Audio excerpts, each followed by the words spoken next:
செய்யக்கூடிய இந்த ரெசிபி வந்து எல்லா வீடுகள்லையும் வந்து பாரம்பரியமாக செய்யக்கூடிய ஒரு ரெசிபி இது. இந்த ரெசிபிக்கு வந்து அதிக செலவு கிடையாது. வெறும் ரூ. 5 செலவு பண்ணால் போதும். வீட்டில் இருக்கக்கூடிய பொருளை வச்சு நம்ம செஞ்சிடலாம்.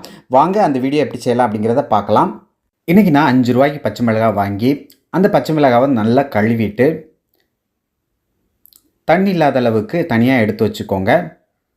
அதாவது அந்த பச்சை மிளகாயில் ஈரப்பதம் இல்லாத அளவுக்கு பார்த்துக்கோங்க. அடுத்ததாக இந்த பச்சை மிளகாவுடைய காம்பை வந்து எல்லாத்தையும் மெதுவாக கிள்ளி எடுத்துக்கோங்க.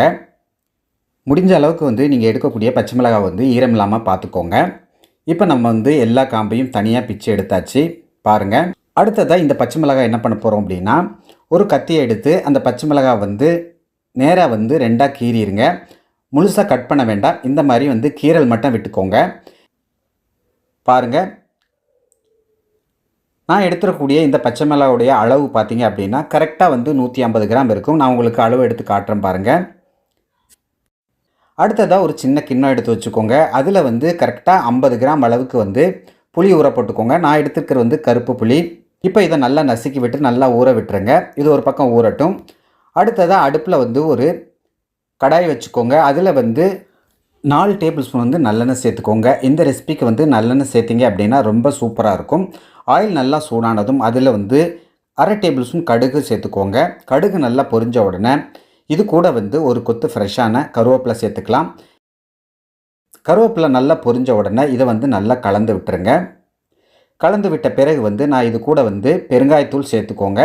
நான் வந்து ஒரு 1/4 டேபிள் ஸ்பூன் பெருங்காயத்தூள் சேர்த்துக்கிறேன். நல்லா கலந்து விட்ட பிறகு வந்து நம்ம கட் பண்ணி வச்சுருக்க, அதாவது கீறி வச்சுருக்க பச்சை மிளகாவை சேர்த்துட்டு நல்லா கலந்து விடுங்க. அந்த எண்ணெயிலே நல்லா வதங்கணும். அந்த பச்சை மிளகாய் கரெக்டாக வந்து ஒரு 5 நிமிஷம் அப்படியே வதக்கும் போது இந்த அளவுக்கு நல்லா வதங்கிடும். பாருங்கள், நல்லா வந்து வாடி வந்திருக்கு. இதுதான் பக்குவம். இந்த நேரத்தில் நம்ம என்ன பண்ண போகிறோம்னா, ஆல்ரெடி நம்ம புளியை வந்து நல்லா ஊற போட்டு இந்த மாதிரி கட்டியாக கரைச்சி எடுத்துக்கோங்க. இது கூட வந்து அதிகமாக தண்ணி சேர்க்க வேண்டாம். இப்போ கட்டியாக கரைச்சி அந்த கட்டி கரைச்சலை மட்டும் நீங்கள் இதோட சேர்த்துக்கோங்க. பாருங்கள், இந்த மாதிரி சேர்த்துட்டு நல்லா கலந்து விடுங்க. நம்ம சேர்த்த அந்த புளி கரைச்சல் வந்து நல்லா வற்றி வரும்போது இது கூட வந்து 1/2 டேபிள் ஸ்பூன் வந்து மஞ்சத்தூள், தேவையான அளவு உப்பு சேர்த்துக்கோங்க. சேர்த்துட்டு நல்லா கலந்து விடுங்க. இன்னும் கொஞ்சம் கொதிக்கட்டும். அந்த மஞ்சளுடைய பச்சை வாசனை போகிற வரைக்கும் நல்லா கொதிக்க விட்டுட்டு அதில் இருக்கக்கூடிய தண்ணியெல்லாம் நல்லா வற்றி வந்துருச்சு. இதை வந்து நீங்கள் எடுத்து சர்வ் பண்ண ஆரம்பிச்சிடலாம்.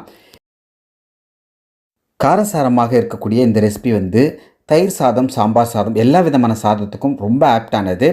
இதில் வந்து காரம் பிடிக்கலை, அதிகமாக இருக்குது அப்படின்னு நினச்சிங்க அப்படின்னா ஒரு துண்டு வெல்லத்தை சேர்த்திங்க அப்படின்னா ரொம்ப சூப்பராக இருக்கும். இது கூட வந்து நீங்கள் தண்ணி படாமல் பார்த்துக்கிட்டே அப்படிங்கன்னா குறைஞ்சது 10 நாள் வச்சு சாப்பிட்லாம். ஓகே நண்பர்களே, இதே மாதிரி பக்குவத்தில் இதே அளவுகளோட நீங்களும் ரூ. 5 பச்சை மிளகாய் வாங்கி இந்த மாதிரி டாப்பான ரெசிபியை சைட் டிஷ்ஷை செஞ்சு பார்த்துட்டு டேஸ்ட் எப்படி வந்துன்னு சொல்லுங்கள். இந்த வீடியோ உங்களுக்கு பிடிச்சிருந்தால் லைக் பண்ணுங்கள். உங்கள் நண்பர்களும் சொந்தங்களும் பார்க்கணுன்னா அவர்களுக்கும் ஷேர் பண்ணுங்கள்.